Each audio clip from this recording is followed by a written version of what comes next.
Business में expense और income किसे कहा जाता है, अच्छे से समझो। बिजनेस ने किसी से कोई सर्विस ली है तो उसके रिटर्न को ही एक्सपेंस कहा जाता है। एग्जाम्पल से समझते हैं।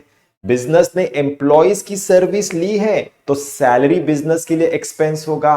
बिजनेस ने इंश्योरेंस कंपनी से सर्विस ली है तो इंश्योरेंस प्रीमियम बिजनेस के लिए एक्सपेंस होगा। बिजनेस ने किसी की प्रॉपर्टी रेंट पे ली है तो रेंट बिजनेस के लिए एक्सपेंस होगा। और अगर बिजनेस ने बैंक से लोन लिया है, वो भी सर्विस है, तो interest on bank loan business के लिए एक्सपेंस होगा। ये समझ में आ गया।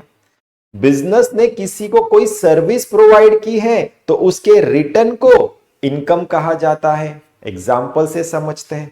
बिजनेस ने अपनी प्रॉपर्टी किसी को रेंट पे दी है तो रेंट रिसीव्ड बिजनेस के लिए इनकम होगा। बिजनेस ने अपना पैसा बैंक या शेयर में इन्वेस्ट किया है, वो भी सर्विस है, तो इंटरेस्ट रिसीव्ड और डिविडेंड रिसीव्ड भी बिजनेस के लिए इनकम होगा। ये भी समझ में आ गया।